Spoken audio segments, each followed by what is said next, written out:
अफसोस हुआ जब मैंने वो वीडियो देखी और आपने अपनी ड्यूटी परफॉर्म की थी, उसके लिए आपको ह्यूमिलिएशन का सामना करना पड़ा। मैं बहुत शर्मिंदा हूँ इस बात।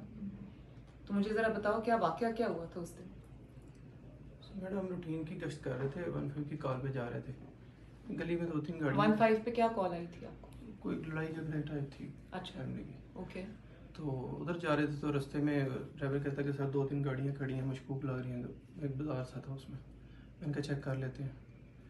उधर गए तो ये आगे जा रही थी गाड़ियाँ। ड्राइवर वो गनमैन उतरा, उसने जाके गाड़ी को रोका और उन्होंने कहा जी टिंटेड ग्लासेस थे इसके? जी। अच्छा, और एक ही गाड़ी थी?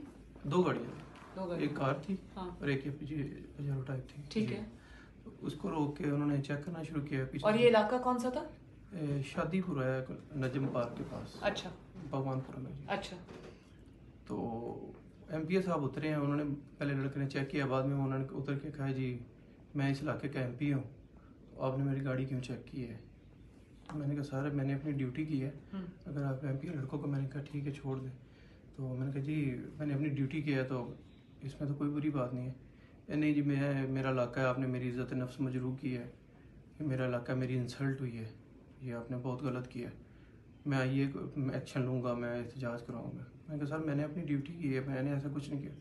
नहीं आप मुझसे सॉरी करो, नहीं आप मुझसे सॉरी करो। मैंने उन्हें कान में भी कहा, मैंने वीडियो देखी थी। सॉरी नहीं बनती, आप मेहरबानी करें तो बाकी ये कैमरे वगैरह बंद करें। मैंने कहा नहीं जी मुझे सबके सामने सॉरी करें।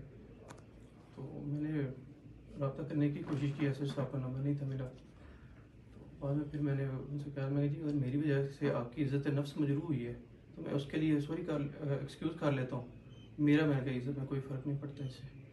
लेकिन वो इधर देखो मेरी तरफ से।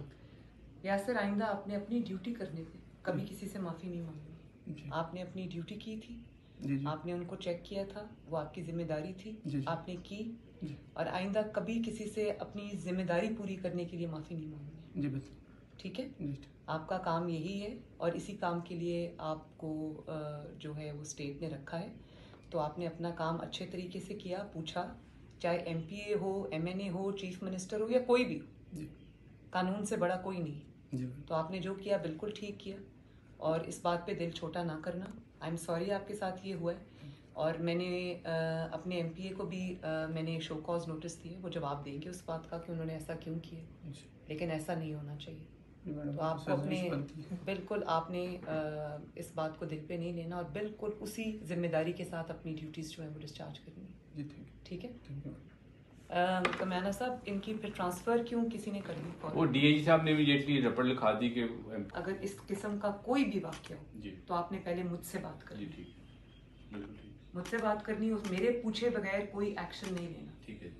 और अगर एमपीए साहब को कोई शिकायत थी जेन्युइनली तो उनको भी मेरे पास आना चाहिए था, फिर हम इंक्वायरी कराते। इंक्वायरी की जो रिपोर्ट आती है हम उसके मुताबिक एक्शन ले लेते। नहीं इसका बड़ा अच्छा मैसेज जाएगा मैडम, ये बहुत मोरल बूस्टिंग होगी इससे। नहीं, मैं ये मैसेज जाना भी चाहिए। कोई भी शख्स जो है वो कानून से बालातर नहीं है, चाहे वो बल्कि हम सबको तो कानून का ज्यादा उस पे कानून पर चलना चाहिए ताकि बाकी लोग जो हैं उनको भी हम उनके लिए भी एग्जाम्पल सेट करें। तो यासर, आपने बिल्कुल दिल छोटा नहीं करना। Thank you. Very well done. अपनी ड्यूटी इसी तरह करनी है आपने, किसी से ज्यादती नहीं करनी, ना इंसाफी नहीं करनी, लेकिन अपनी ड्यूटी आपने पूरी जिम्मेदारी से करनी है। ठीक है। God bless you.